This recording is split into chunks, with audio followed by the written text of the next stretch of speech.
Welcome, everyone. Welcome to a very informative and timely webinar entitled, Is Your Lab Test Legit? My name is Greg Stein, and I am a co-founder and CEO of Shadowbox Incorporated. Shadowbox technology powers connections for dozens of diagnostic labs, enabling same-day integration with the clinic's electronic health record to the lab ordering system. When COVID became a pandemic, we stood up an MVP version of our software we call the COVID-19 DX Hub, where we successfully crowdsourced more than 40,000 tests per day capacity from accredited diagnostic labs around the country and are bringing that capacity to clinics around the country like yours. So I want to begin by thanking our sponsors. At Two Dreams, they believe in individualized drug addiction care. The Two Dreams comprehensive treatment model sets them apart from other programs in that they consider each individual holistically. In order to ensure that all areas of life are examined, they use a 3-7-3 model composed of 3 phases, 7 dimensions, and 3 outcomes. This all-encompassing plan helps clients gain insight into the pervasive nature of addiction and decreases the likelihood of relapse. The 3 phases of treatment at Two Dreams are coming in, looking inward, and then looking out. Clinical needs and expectations and level of responsibilities for self changes as one moves through the 3 phases. Two Dreams has 3 expected outcomes, which are achieved by paying attention to 7 critical areas of examination: abstinence, peer support, professional guidance, medication review, nutrition, exercise, and a daily ritual of mindfulness. The 3 expected outcomes are mental peace, physical well-being, and personal productivity. That's Two Dreams. Nona Scientific is a CLIA-certified high-complexity diagnostics laboratory founded in 2018 with the goal of bringing new and exciting technology to an industry experiencing little evolution. With proprietary technology and both a toxicology and molecular division, they've quickly separated themselves as a leader in the industry. Nightmaker Science is a consulting firm that helps laboratories and medical device manufacturers to design, develop, and validate clinical diagnostic methods and implement new diagnostic methods into laboratory workflows through the application of software, sample handling methods, robotics, and other automations. Now I'd like to introduce our speakers. Next slide, please. I'm very excited today to introduce you to our moderator and our panel. I have worked with each of these experts on a variety of projects, and I can tell you they are not only extremely knowledgeable, but they're also really good people. And I'm incredibly grateful that they're here to speak with you today. Please let me first introduce Dr. Andrea Barthwell. Her friends call her Dr. B, and she is truly legendary in the field of substance abuse treatment. You can see her many accomplishments and accolades on this slide, but quite frankly, there are many more. We just don't have the space to include them all. What you don't see here, but you'll learn shortly, is that she is incredibly knowledgeable and articulate. She also has the rare ability to express clinical information and guidance with empathy and understanding. Yes, she's a former presidential appointee to the Office of National Drug Control Policy, giving her a national view on challenges and opportunities, but she's also an operator of a facility, just like so many of the people who are on this webinar today. Following introductions, I'll turn over the program to Dr. Barthwell so that she can moderate the remainder of the discussion. I'm also very pleased to introduce Dr. Charles Mikel. Like Dr. Barthwell, he's engaging, personable, and what's more, he can distill complex technologies and concepts into terms that any layman can understand. I had the pleasure of meeting Dr. Mikel when he served as the Chief Scientific Officer at Millennium Health. I especially enjoyed sitting in on his presentations during sales training for the reasons I've just described. What his titles don't tell you is that Dr. Mikel's science was groundbreaking in the diagnostic laboratory space. You see, a laboratory testing machine is really just a box with a power cord, inputs and outputs. It's what you do with the machine that makes all the difference in the world. And it was Dr. Charles, this genius, that enabled a laboratory for the first time at scale to manage enough throughput to consistently meet a 24-hour turnaround time from receipt of the specimen to releasing results. And finally, I am extremely pleased to introduce McKellar. Prior to Nona Scientific becoming a Shadowbox customer and a member of the COVID-19 DX Hub, I'd only interacted with Mac a handful of times, but even so, what stood out to me in each of these situations was his confidence and his passion for his work. And through his work, the strong and lasting relationships he builds with his customers. For Mac, it's not about closing a sale, it's about solving his customers' hardest challenges. And now that we've had a chance to work more closely together, I've seen firsthand his dedication, his creativity, and his pursuit of excellence. I'm very excited about his participation today, not only because he has helped build Nona Scientific from the ground up, and therefore is well suited to discuss laboratory operations during the pandemic, but more importantly, because he sees all these challenges as opportunities. He turns issues into solutions. What I also appreciate is that at even a relatively young age with toddlers at home, he finds time to mentor others and give back to his community. I recommend you keep an eye on Mac and Nona. Together, they're going to go very far. Once again, I can't thank our panelists enough for your time and your support. And now I'm going to hand the virtual mic over to Dr. Barthwell and let you take things from here. Thank you, Greg. Really appreciate the invitation, and I'm happy to be here with the other presenters and to moderate this session. Today, we're going to give you a COVID-19 update so that you can have the information that you need to protect yourself and your team. We're going to talk a little bit about best practices and how it presents. We're going to review the laboratory science so that you understand the test options and the best practices and how to pick a lab.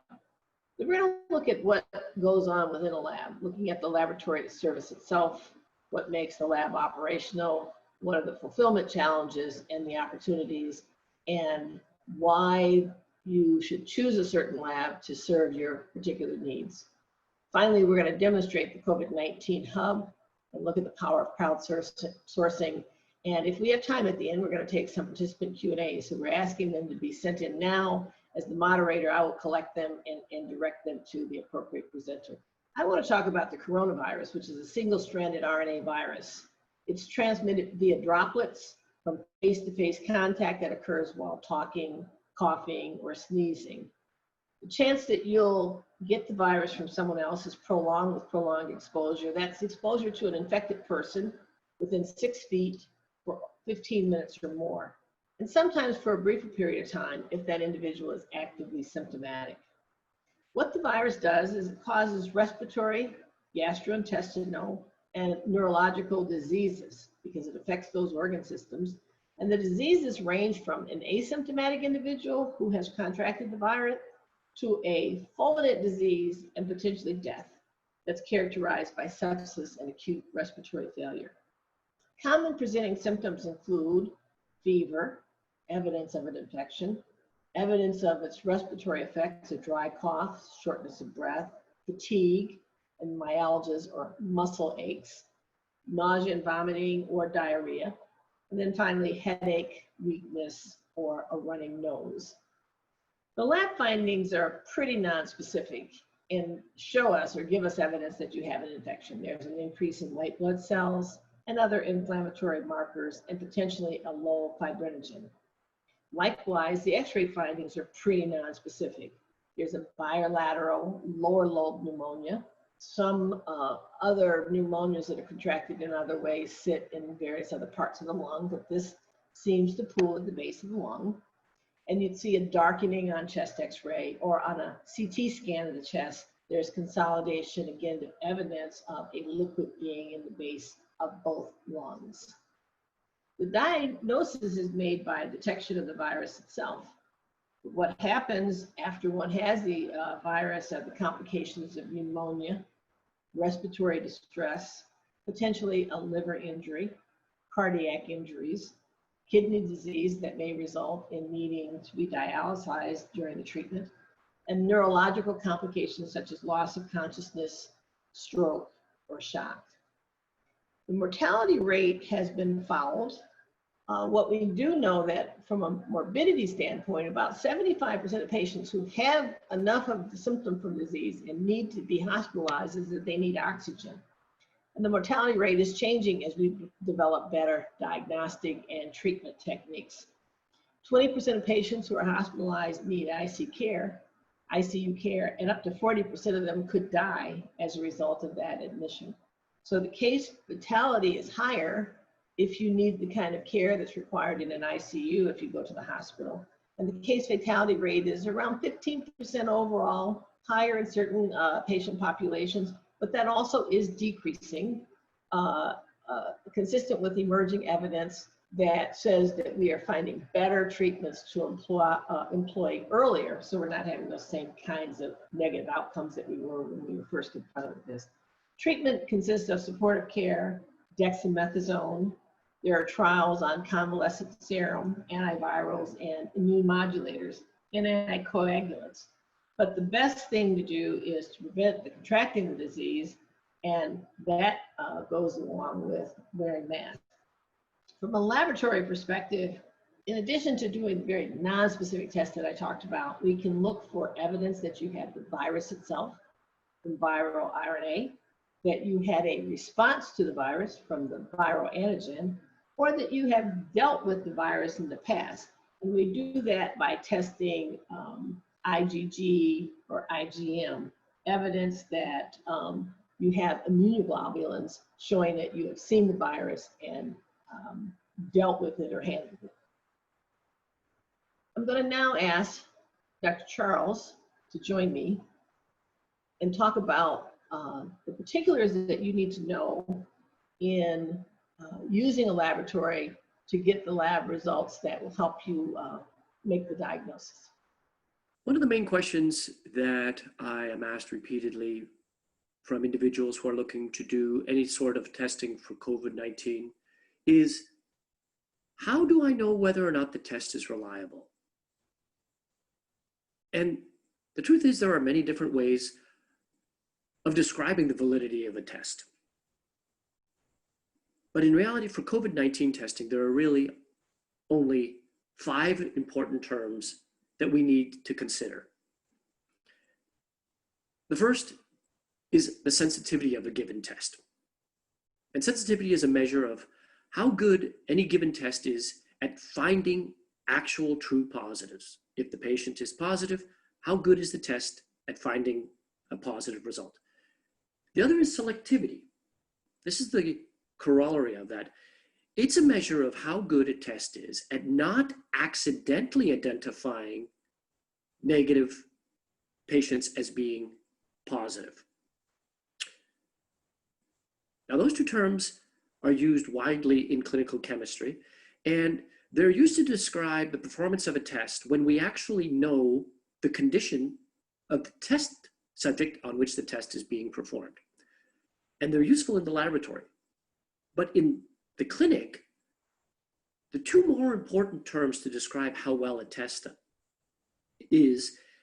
the positive predictive value and the negative predictive value. And what these are, they're similar to sensitivity and selectivity, but slightly different.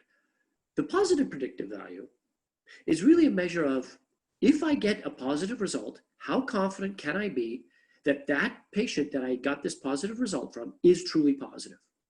And the negative predictive value is, if a test comes back negative, how confident can we be that that patient truly is negative? Now, all 4 of those descriptors are important, and they all rely on one fundamental principle when talking about the validity of a test. And that is that how valid a test is only in reference to some other predicate test or collection of tests or combination of tests together with clinical observation or any other previous model for making diagnoses. So when an individual develops a COVID-19 test and they tell you how sensitive it is or how selective it is, they're really measuring it against some predicate device. When that predicate device is well understood and well accepted by everyone, it's called the gold standard. As the case turns out, because of the speed in which COVID-19 testing was developed, there really is no gold standard currently. But we make reference to something called a reference test, which is a predicate device, which some authoritative body has said that is a good test. And I, as a developer of that test, are now telling you how good my test is relative to that reference test. Now, when I do that, and this is really a very formal detail, but I'm really not supposed to be using positive predictive value unless I'm comparing against a gold standard, or negative predictive value unless I'm comparing against a gold standard. When I'm not using a gold standard and I'm using a reference test, I'm supposed to call it positive predictive agreement and negative predictive agreement. Truth is, the manufacturers of different tests use PPV and PPA interchangeably, as they do NPA and NPV. Now, I think the best way to drive this home is through a visual representation. So let's talk about a hypothetical situation for a moment. Let's say that I have developed a new COVID-19 test and I want to market it, and I need to provide some descriptors of its diagnostic performance. So as I mentioned before, first thing I'm going to do is I'm going to find a reference test. And I'm going to find a testing population. And I'm going to run some tests using my reference test. Let's say in this instance, I run 20 samples. And I find that I have 18 negatives depicted in the right column under the negative header as the green icons. And I get 2 positives back from the reference test depicted in the left column under the positive header with the red icons. So that is my reference set against which I'm going to test my new assay. So let's say I go ahead and do that. Next slide, please. Let's say I test the same 20 patients. Now my tests are depicted in the rows, and turns out that under this test I get the same 18 negatives from the reference test. I also get negative by my test. I get no false negatives, no false positives, but I did get the 2 positives that were positive in the reference test are also positive in my new test. This test has performed perfectly. Do a little bit of math, and these are the proper definitions by mathematical equations for the different descriptors, and I get 100% sensitivity, specificity, positive predictive value, negative predictive value. If I run the test on an unknown patient and it comes back positive, that patient is positive. If I run a test on an unknown patient and it comes back negative, that patient is negative. This is a hypothetical situation. It never happens. More often than not, when I develop a test, I get something like the next slide. Could I have the next slide, please? Let's say the test I perform effectively finds the 2 positives depicted again by the red icons, but out of the 18 negatives by the reference test, I actually get 1 false positive indicated by the yellow icon. Now, in this instance, my sensitivity is still excellent, 100%. I found all the true positives. Unfortunately, my specificity has gone down now because I actually ruled a negative patient as being positive. My positive predictive value is significantly compromised now. It's down to 66%, yet my negative predictive value is still 100%. The take-home message here is, if you're using a test that has lower specificity, that means you're going to result in more false positives and you're going to have a lower positive predictive value. When you get a positive result on an unknown patient, you can't be 100% confident that that patient truly is positive. The flip side to that is the next slide, please. Let's say the test returns this as a result. Here I get all my negatives as I would have expected relative to the reference test, but my new test has missed one of the positives. One of the positives by the reference test has come back as a false negative depicted by that burnt orange colored icon. Now my sensitivity has gone down to 50%. I missed half of the positives in the group. Also, my negative predictive value has been compromised. Just because I get a negative, I can't be 100% confident that that patient actually is negative because it turned out that one of my positive patients came back as a negative. My specificity and my positive predictive values are still very good. The take-home message here is that if you have a test that has reported lower sensitivity, that means you're going to end up with a lower negative predictive value, and that test is going to garner more false positives. Next slide, please. Now this slide is a progressively worse situation, and I don't think I'm going to go through the math here to explain to you what you probably can glean from this is that this test is going to have lower sensitivity, specificity, positive predictive value, and negative predictive value. What I do want to show with this slide is an important point here. If you recall, the original reference test had 18 negatives and 2 positives. And my new test, which ostensibly is a lousy test, it gave false negatives and false positives, but it also has 18 negatives and 2 positives. And I could do some very fraudulent and fancy math to present an argument that suggests that my new test is as equally good as a reference test, even though I know full well it isn't. I am getting false negatives and false positives. And the reason I'm presenting this is because it's important that if you are going to be doing any type of testing in your clinic using a manufactured kit, or if you're going to be working with a laboratory, it's very important that those tests come with properly and clearly defined accuracy parameters for sensitivity, specificity, positive predictive value, and negative predictive value. And these are the correct mathematical equations to define all of those. And if you have any questions regarding the tests, it's important that you reach out to the laboratory or to the provider of the tests that you might be using in your practice, and you get a clear and concise description of that test's sensitivity, specificity, positive predictive value, and negative predictive value. May I have the next slide, please? Okay. And why? So why are measures of clinical accuracy important? Well, to answer that to answer that question, you really need to ask yourself a secondary question, which is, what is the teaching strategy, testing strategy behind the test that I'm proposing to use? Am I using that testing to conduct diagnostic confirmation, or am I going to be using it as a general screen? If I'm going to be using it as a diagnostic confirmation, it means that my positivity rate in my testing population is going to be enriched because I have some prior indication that that patient is positive for the disease, and only those patients I'm going to test. So I'm going to have an enrichment of positives in my testing population. We call that the prevalence rate. I'm going to have a high prevalence rate. Whereas if I'm using it for general screening, such as COVID-19 screening, we're going to have a low positivity rate because we know the prevalence rate of this disease is quite low in the general population. And depending on the type of strategy, you need to look for different diagnostic descriptors. If I have a high prevalence rate, I want to have a test that has very high negative predictive value, so that when I do get a negative, even though they may be few and far between, I am confident that truly that patient is negative. And I want to have good specificity, very high specificity. I don't want to accidentally take negative patients and have them come back with false positive results. Opposite side of that, if I'm using maybe for general screening where I have low prevalence rates, I want to have very good positive predictive value for my test and very good sensitivity, so that the very few positives that might be present in my testing population are definitely going to be found, and I'm not going to result false negatives. There are two other important questions that you need to ask yourself when considering choosing a test of a given diagnostic accuracy. And these questions are, what is the importance to the patient if I miss a positive? Sorry, what is the impact to the patient if I should miss a positive? If I return a false negative? If the impact to the patient is significant, then you need to have a test that has great sensitivity, so it returns all the positives, and very high negative predictive value, so that when a negative does come back, you know it is a true negative and not a false negative. The other question is, what would be the ramifications to the patients if I misidentified them as positive when in fact they're actually negative? So if I received a false positive.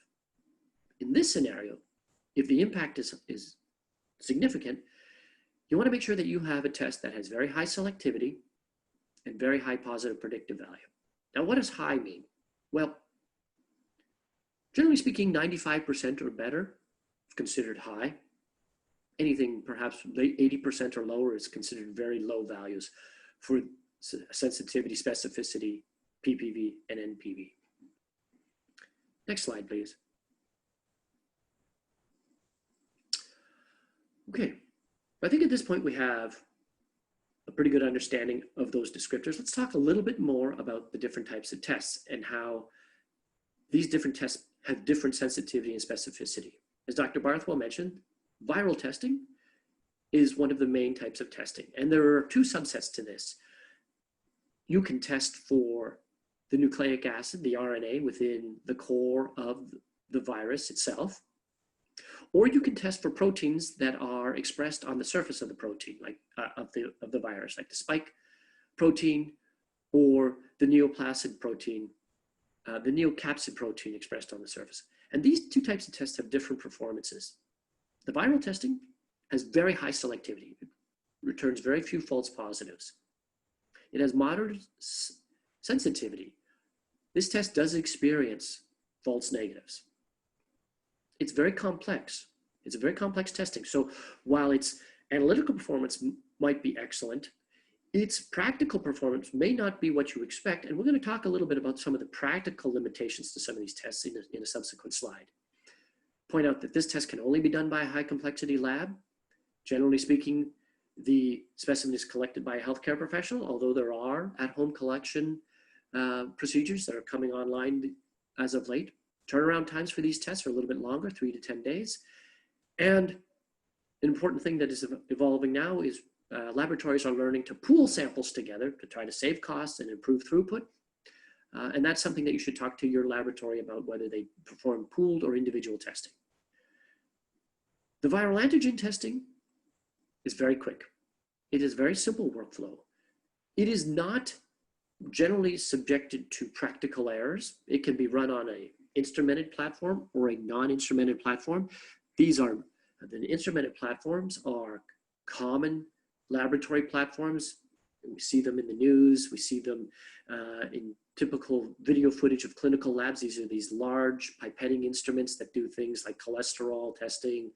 And the same type of instrumentation can be used to do this antigen testing. It can also be done non-instrumented using laminar flow devices, point of care test devices, so it's amenable to near patient testing. Turnaround times, very quick. Again, no false positives, but more prone to false negatives than even the RNA testing.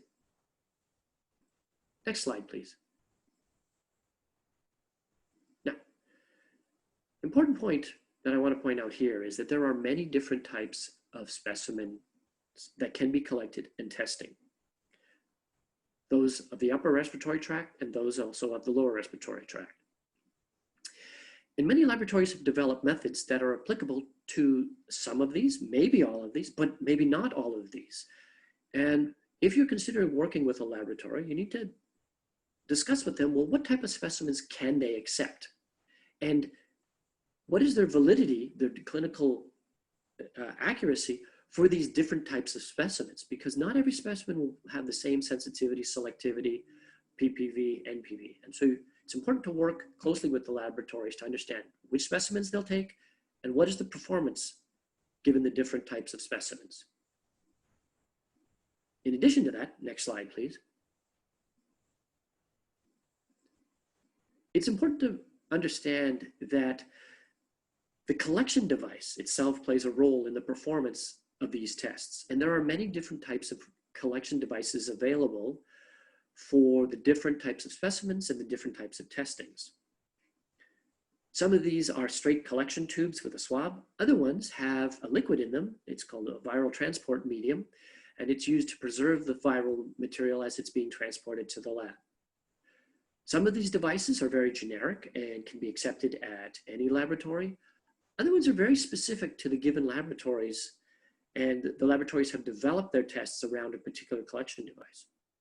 So again, it's very important that you talk directly with the laboratory to understand which collection devices they can use, which ones they can't use. And also I would recommend that as you start to collect samples, note down the brand and model number for the collection device that you're using, just in the off chance that maybe you're not able to actually send that sample to your laboratory of choice and might need to use an alternate laboratory. That laboratory is going to want to know what the collection device is, because they will want to know whether or not their testing is actually amenable to that collection device. Let's move on to the antibody testing. As Dr. Barthwell mentioned, this type of testing is not for testing active infections, but actually for testing whether or not an individual is recovering from infection with the SARS-2 virus. There are several different types of testing, some for point of care and some that must be performed in the laboratory. They all go after measuring the presence of immunoglobulin. And there are different types. There's the IgG and the IgM. There's also IgA. Some laboratories test for 1, some laboratories test for 2, some laboratories test for 3. At this time, there's really no evidence to suggest any one is more effective, has better clinical performance than any other one. As I mentioned, there is point of care testing available. These are simple cassettes that can be utilized with a finger stick, or you could do a venous blood draw if required.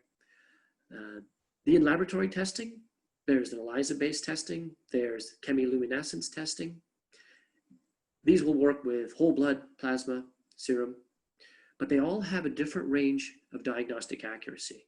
And so if you're considering doing antibody testing, it's very important that you talk directly to the laboratory to understand the diagnostic accuracy of the test that the laboratory is utilizing. A couple of important points there for you to read about what antibody testing is unable to do. So as I mentioned, in addition to the analytical performance of a given test, there are some practical aspects that will impact the quality of outcomes over and above the actual chemistry of the test itself. And these are things like the collection itself and the time of collection. Collecting for active viral testing is more complex, and if it's not done correctly and there isn't enough viral material collected on the device, you're going to end up with a false negative. The time of collection could be important as well. How recently has the individual been infected? Has the sample been properly stored, properly transported? And if you're working with a laboratory to do this type of testing, it's very important that that laboratory provide you clear instructions of how properly to store and ship devices. I understand from Dr. Barthwell that we have some questions. So I'm going to invite Dr. Barthwell to join us again so that perhaps we can field those questions at this time. Doc? Dr. Charles, thank you so much for that, and really engaging material. The questions are pouring in. I'm going to ask you one before we go on to the other parts of the presentation, and I'm going to reserve the other ones until all the material has been presented. How do you ask your lab to define their ability to offer a test, and which is better? Validation using clinical samples or validation using reference materials or commercially available quality control samples? Which is better? Yes, excellent question. Let me preface the answer by just a little bit of an explanation. So when you validate a test, you can actually go to different commercial vendors and ask them for purified standards of whatever it is you're testing for. Let's say in this instance, I'm doing antibody testing. I can actually go to a vendor and say, can you provide me with purified form of IgG? And that IgG will be dissolved in simple saline solution. And I can run my test and I can validate it. I can get my numbers, great. That's really a substandard validation. Proper validation needs to start with that, for certain, but then it needs to go on beyond that and actually do testing on clinical samples, because the matrices that we're testing, saliva, mucosis, all of those, they're much more complicated matrices than simple saliva, saline, and they may have interferences that will impact the results of the test. So short answer, bottom line to your question, validation using clinical samples is imperative, and a laboratory should do that type of testing before offering the test and should be able to share that results from that type of validation with an individual who wants to utilize that laboratory. And if an individual wants to use that laboratory, a simple call to the laboratory, maybe speak directly with the laboratory director and ask them to share with you their documented results for their validations. I think we have time for one more, because I think this is probably a short answer. If it's not, we'll get back into it at the end. When a lab or manufacturer develops a new test, can they start to commercialize it before they acquire the EUA? And also, should I ask the lab how long or how many tests they've done in order to get up with their diagnostic accuracy? I'll answer the second question first, because that's actually an easier question to answer. So yes, ask the laboratory, how big is their testing pool that they've performed their testing on? That's excellent question there. You really should ask, how large is the testing pool? My example I showed there was very simple, with only 20 patients tested. That was just for demonstrative purposes. You really need to test on multiples of that. So definitely ask the laboratory, how big is their testing pool? As to how much testing a laboratory has to do before they can go to market under the current emergency use authorization guidelines, so that's more of a regulatory question. Currently, The FDA doesn't require a great deal of testing in order for an individual to, for a manufacturer of a test to start offering the test, but things are changing daily, and the FDA is starting to step back from allowing tests to get to market too quickly, and they are requiring more and more validation to be done before a test is deemed commercializable. So any answer I give you today would be different than tomorrow. I hope that helps, Doc. Oh, it does. It does. I think we're going to go on to Mac now. I want to thank you, Dr. Charles, for that. But hang around, because I've got many more questions that come in from the audience for you. So thank you. Right on, Doc. Right on. Will do. Thank you to Greg, the Shadowbox team, and the other panelists for having me. As Greg said, our laboratory, Nona Scientific, is a CLIA-certified high-complexity diagnostics laboratory based out of Central Florida. In response to the COVID crisis, we made the decision to open our newest division, Nona Scientific Molecular, which specializes in COVID-19 testing. In order to help combat the crisis in the most effective way possible, there are things that a laboratory must pay attention to. Accuracy in managing errors from the laboratory side, as well as the collection side, turnaround time, and logistics. As for accuracy, a lab has a number of processes to ensure that you get an accurate report. Let me start by explaining the actual process of running a COVID sample. Once a sample is received in the lab, an individual opens each shipping package full of samples one at a time, and then enters the samples into their LIS system, which is a laboratory information system, and assigns each sample a unique identifier. Once a sample is entered into the system, the sample is then handed off to a lab tech who first verifies the labeling, racks the sample to ensure the samples are sequenced properly, then transfers the sample to the extraction team. Extraction can occur in one of two ways. Manually, where a tech pipettes reagents into each specimen by hand one at a time, or by instrumentation, where this process is automated. The purpose of extraction is to provide a sample to test for the presence of the COVID-19 virus RNA. This is the sample upon which the report is based. During this process, the cell wall is stripped from the viral particle in the sample. The material in the laboratory tube is cleaned and filtered of unnecessary particles. The RNA from the virus in the sample is exposed to an enzyme that converts it then to DNA. The DNA is allowed to replicate, which amplifies the material needed for an accurate laboratory test.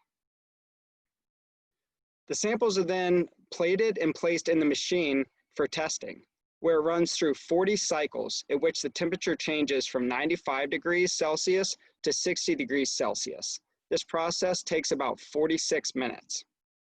After this is completed, the tech will review the results for amplification. Upon completion of this process, the results are read and then pushed to the lab manager for review, and after approval, they are sent to the LIS system and then to the customers. I told you about the lab process. Now let's talk about things you can ask to ensure that you receive the most accurate testing and results possible. I would urge all of you to be proactive in asking your laboratory questions. For example, do you have the capacity to handle X amount of samples that I will be sending? And what is your turnaround time? Is that turnaround time business days only, or do you test on nights and weekends? What type of testing are you performing? Like Dr. Mikel said, what is the accuracy, specificity, as well as negative and positive predictive value of your testing? Is your testing EAU approved, which stands for Emergency Use Authorization? During a public emergency like COVID-19, the FDA can use its Emergency Use Authorization Authority to allow the use of unapproved medical products or unapproved uses of approved medical products to diagnose, treat, or prevent serious or life-threatening diseases when certain criteria are met, including that there are no adequate, approved, and available alternatives. Another question is, what is the shelf life of the swabs once this test is performed? Swabs range from 96 hours up to 7 days once the test is performed. This is important because if you batch samples, or if for some reason samples aren't picked up, one of the days, you want to make sure that you know exactly how much time you have to get that sample to the lab to be tested to ensure that it's still valid. Do I need different swabs depending on the individual I am testing? And do you have those swabs available? For example, they recommend utilizing a pediatric swab for those individuals under the age of 8. Or perhaps an individual has a medical problem not allowing them to utilize a nasopharyngeal swab, and at that point they may recommend an oropharyngeal. Making sure that the supplies that you're ordering are high quality and that the buffer or the medium is not spoiled. I spoke to another lab recently that found a great deal on swabs, so they ordered them. However, they didn't realize that the shipment came via boat instead of plane, where the swab sat in 130-degree plus cargo boxes for 10 days as it crossed the sea. The lab received those swabs and the buffer was spoiled, and that lab was left scrambling. All of those customers were left waiting on supplies and people weren't able to be tested. Talk to your lab about supplies availability. From a customer standpoint, there are also some things that you can do to minimize chance of errors. Make sure your processes are streamlined and your staff is proactive in preparing for sample collection. For example, if you have 100 patients coming in for drive-up testing, have a surplus of supplies available and try utilizing the Shadowbox platform and pre-filling out rec forms, automating as many of these processes as possible. A key focus on training the staff, making sure all staff performing the swabs are well trained on how to properly swab the nasal cavity and to ensure that the adequate amount of sample is collected so that it can be successfully tested. To ensure proper collection, we at Nona Scientific can either train in person, ship printed instruction, as well as utilize an instructional video that we have. Properly filling out both the requisition forms as well as the labels. Putting an emphasis on both labeling samples appropriately with the needed information, ensuring that the correct labels go on the correct specimens. If samples are improperly labeled, this will at the least slow down processing and turnaround time, and at worst, the lab will unfortunately have to reject the specimen, and then the patient will have to be recollected. Slow down and make sure all these steps are done properly. Make sure the correct information is included with the requisition form, like questionnaires and proper demographics. Make sure you follow package inserts to ensure no contamination. Also, make sure to keep swabs at room temperature and in the shade or inside of a cooler if you're doing on-site testing in a hot location. If you already have supplies you've ordered from another lab that you are wanting to use, make sure that they're compatible with your new lab's equipment. One time we acted as a reference lab for another lab that was at capacity. We told the representative the equipment we utilize and they said that they use the same. Once receiving the samples, we realized that the representative had unfortunately misspoke. They did not utilize the same equipment and the swabs they sent were not compatible with our equipment. The other lab had to notify the customers that the samples were no longer good. They had to call them back to recollect over 30 patients and their specimens. Another hot topic with COVID testing is turnaround time. There are numerous factors that have an effect on turnaround time. First and foremost is having well-trained and experienced laboratory staff that understands all processes and procedures to not only be thorough and quick, but also diligent and error-free to decrease the chance of rework. One error in any portion of the testing process throws off everything, and the chain reaction means loss of time, energy, and resources. The amount of equipment available at the lab, like hoods, PCR machines, and automation. A well-trained laboratory staff can only process as many samples as the available amount of equipment will allow. Also, many labs are signing up as many customers as they can, and not being upfront and honest about their available capacity and how increasing volume will affect turnaround time for their customers. The number of hours worked, for example, is the lab you're working with working nights and weekends crew to handle the influx? The amount of supplies readily available. If your lab is constantly waiting on supplies to be delivered in order to run the samples, that's a big issue. Manually uploading reports or faxing because your lab does not have the ability to integrate with your EMR in a timely manner. That's where Shadowbox plays a huge role. With the mass testing that is occurring, laboratories are dealing with not only report turnaround time, but also a laundry list of logistical issues. We're all aware that there's an overwhelming request for COVID-19 testing right now. It can be a logistical nightmare if a laboratory is not efficient, experienced, has the right staff in place, and is partnered with the right vendors. I'm fortunate enough to not only have incredible laboratory staff at Nona Scientific, but we are also partnered with some of the best vendors in the industry and have a supply chain as well as operations pretty dialed in. Logistics plays a huge role, ranging from everything from upper management, managing staff, to fulfilling the writing of contracts, handling lead times of supplies and equipment ordered like reagents, test kit, requisition forms, hoods, PPE, just to name a few, to tracking samples through online ordering with our partner Shadowbox, to UPS tracking the delivery of specimens from point of collection to our lab, to our sales representatives who are not only tasked with managing current customers, but also acquiring new ones. All of that is before the samples even get to the lab. We've already touched on a couple of the logistical things that we run into to actually run the samples once in the lab. Although, as you have just learned, there are a lot that goes on behind the scenes for a laboratory to successfully run a COVID sample, the fulfillment that we get from helping our customers and communities is unmeasurable. Every day we are learning, adapting, and pivoting our strategies to meet the demand of this crisis. With the help of all of our incredible partners, we hope we can continue to be successful and do our part to stop these crises in its tracks. So Dr. B, I know that we've been getting questions from some of the audience. Are there any that popped up that you think would be appropriate right now for me to answer?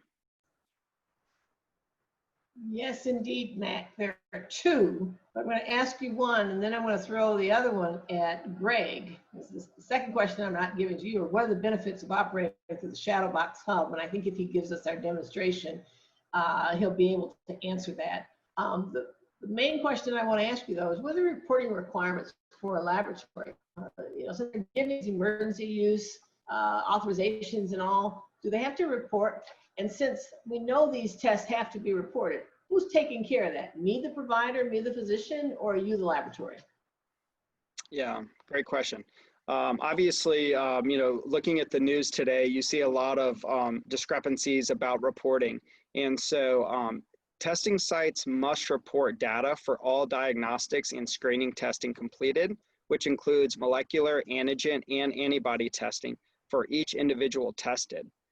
This data must be reported daily within 24 hours of test completion to the appropriate state or local public health department based on the individual's residence.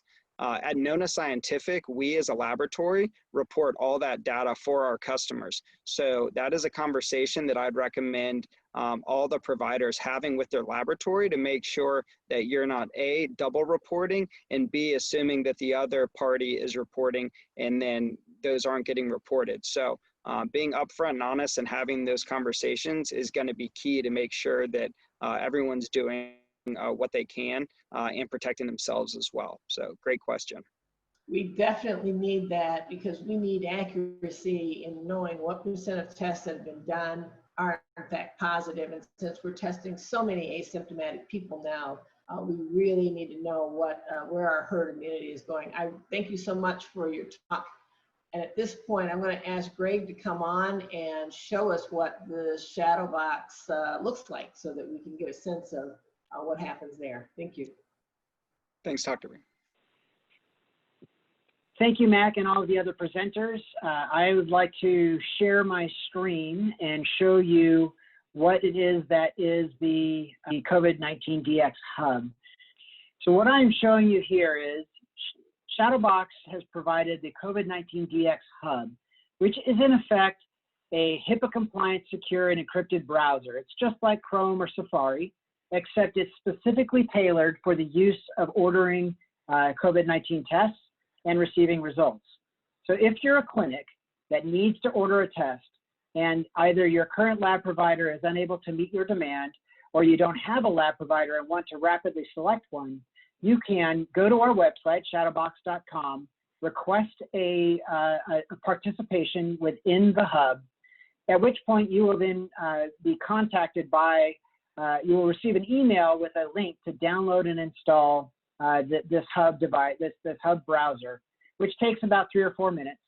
And you will also be contacted by, you'll have a list of labs and you can select a lab, at which point you'll be contacted by the lab to determine for sure that that lab can meet your needs, who will then ship you the specimen kits so that you can begin testing. So it's simple to start testing once you have that connection set up. You simply open up the application and it automatically will log into your electronic health record. And if you don't have an electronic health record or you don't have one that's within our system, you can use what we call the no electronic health record order form. I'll show you shortly. But it's extremely simple to use. You simply would go to the patient's chart within your practice. This is a sample patient, so you are not seeing actual PHI here.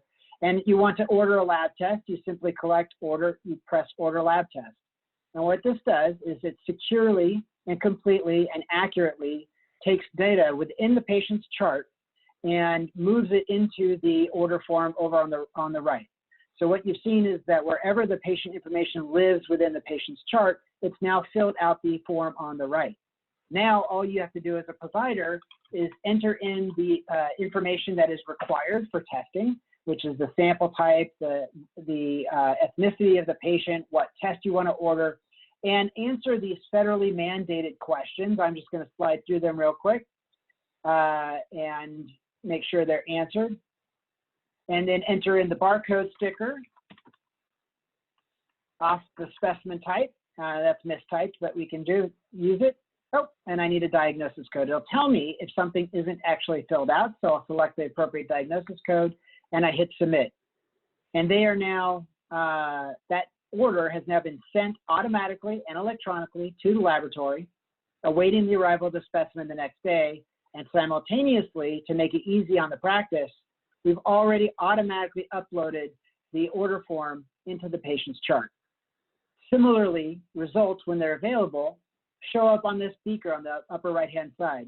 You click the beaker icon and a list of the results that already are available, and you can open up one by one. I won't go through the process of actually uploading them, but if I go back to this timeline and show you, I did it previously to save time, here's that result that's now been uploaded to the chart. It's that easy. And if your lab is unable to meet your capacity, it's extremely simple through the back end to simply switch the lab that you have credentials for, and you'll be able to order from a new lab at that time. As you can see, the idea here is to take the capacity of the labs that are part of the hub and provide them to clinics anywhere in the country so that you can have access to lab testing at any time. And that is the way we utilize the Shadowbox COVID Hub. So we've had a lot of audience participation today, and I've got loads of questions, but Mac has time for one more. So I'm going to throw this question to you first, Mac. I'm a new customer, and I'm interested in starting COVID testing in my office. How do I get started, and what are the costs associated with testing for both me and my patient? Yeah, that's a great question. So sign up is quick and easy with no financial investment from the customers. Testing supplies is free and provided from the lab, and it's usually overnighted so they can start testing immediately. The first thing for any lab to do is to understand the customer's needs, like volume and their workflow. Then customize a program that works best for them in regards to supplies, reporting, shipping. As far as the costs are concerned, those costs, like I said, are supplied by the lab for free. It includes rec forms, specimen bags, swab kits, and shipping supplies. Once the laboratory performs the testing, they will then bill the insurance of the patients. Due to the pandemic, and insurances are covering 100% of the test right now with no copays, deductibles, or balance bills from the laboratory. If the individual is uninsured, a laboratory will have a agreed upon set cash pay rate. However, there have been some horror stories that I've heard of labs price gouging and billing insurance upwards of $6,000 per COVID test. So like anything, this proves the importance of partnering with an honest and ethical company, especially as it relates to billing practices. But this really speaks to the ability to get my patients tested and not have them sitting in long lines outside in 100-degree weather trying to find out, as long as I could make my office comfortable. And since patients are coming in anyway, and I don't know whether they're positive or not, this is at least going to get me information about them. So thanks, Mac, for the answer, and we'll see you next time. All right, thank you so much. Charles, you talked about diagnostic accuracy, and you spoke to the importance of missing positives to a patient, but we're testing more and more large groups of asymptomatic patients, groups of kids on campus, school kids, people in nursing homes who are having repeated testing. What diagnostic accuracy do I want if I'm testing a large group of asymptomatic patients, not expecting to see large numbers of positives? That's a great question, Doc. Thank you. That's actually a question that's close to home for me because my eldest is currently away at college, and yes, they are doing routine testing, and it's an interesting predicament because quarantining students for 2 weeks could greatly impact their education, but by the same token, allowing students who are positive for the disease to roam freely on campus could have a significant impact to the general population of the university. So it creates an interesting scenario. So this speaks to the idea of prevalence rate, as you mentioned, is probably very low in this individual testing population, but as I said, the impacts are significant. So I would think that testing for student populations would be important that you have very high negative predictive value, so that when a test is performed and it comes back as negative, the university be confident that that student actually is negative and can allow that student to attend classes as usual. So good negative predictive value, but also high sensitivity, so that if a student is positive, they are quickly identified and can be quarantined before they have an opportunity to spread the disease. So high negative predictive value, high sensitivity. Just a quick follow-up on that, and then we're going to have to go. But point of care tests don't have that kind of validity testing attached to them at this point. Are you suggesting that we might need to think about putting in more laboratory-based tests periodically and testing these large groups of students in order to make sure that what we're finding is in fact what is going on, in order to have the sense of accuracy and truth that we need for the outcomes of these tests? Well, good question. Anecdotally, I can tell you that my son's university here in California, they've made it a big point to inform students and their families that they are bringing more and more laboratory testing capacity to the campus, both through the university healthcare system as well, but also contracting out to third-party laboratories. So yes, and I've heard that from other universities as well. So yes, I think more and more we will see large populations looking to laboratory testing as opposed to point-of-care testing, which has limited clinical accuracy. Well, we're going to have to follow that, Dr. Charles, and I certainly will look to you and your publications to let me know when I can be comfortable with point-of-care tests, because for the moment, they're great to have, but they're not quite all there, as that is always the case, you know, when there's better science in the laboratory with clinical directors looking at those results.